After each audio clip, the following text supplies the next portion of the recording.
केरल के लोग ज्यादा गरीब थे आजादी के वक्त बिहार के लोगों से। केरल के लोगों ने वही किया कि अगर एक गल्फ पहुंच गया तो दूसरे को भी खींच कर ले गया। एक का काम अगर कंपनी में छूट गया तो कई ने उसके लिए कंपनी में काम तलाश कर दिया।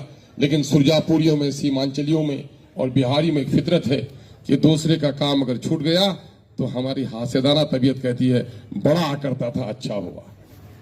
अगर दूसरे को अगर मेरा काम कहीं लग गया तो हम उसे लगाना नहीं चाहते हैं। ए मेरे भाई जान, यहाँ पर जो सॉफ्ट ड्रिंक है उससे बर्बाद हो रहे हो। सोचो कि हमारी जिंदगी भी अमानत है। यह अमानत इसलिए भी है कि हमारे बच्चों की सही तरबियत हो पाए, हमारी बेटियों की तरबियत हो पाए। हमारी गैरत चली गई है।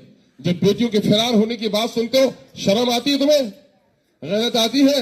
अगर गैरत आती है तो वहां पर मकातिब कायम करो।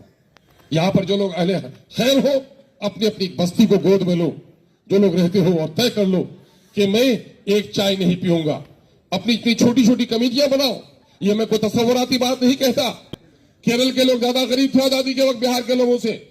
केरल के लोगों ने वही किया कि अगर एक गल्फ पहुंच गया तो दूसरे को भी खींच कर ले गया। एक का काम अगर कंपनी में छूट गया तो कई ने उसके लिए कंपनी में काम तलाश कर दिया।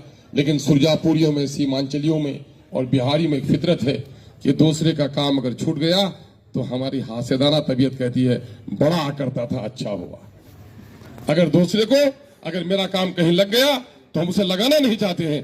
ए मेरे भाई जान, अपने हिंदू भाइयों को भी भाई समझता हूं। मैं वहदत आदम का शहदाई हूं और मैं वहदत अल्लाह का परिश्तार हूं। मैं एक बात कहना चाहता हूं मेरे भाइयों, अपनी अलग ताकत उठाई और साउथ में भी ऐसा हुआ। ये पता ये चला कि जिन लोगों ने अपनी सियासी कुव्वत को अलग किया है वो लोग दुनिया में कामयाब हुए हैं। जिन लोगों ने जम कर दिया वो तबाह बर्बाद हो गए।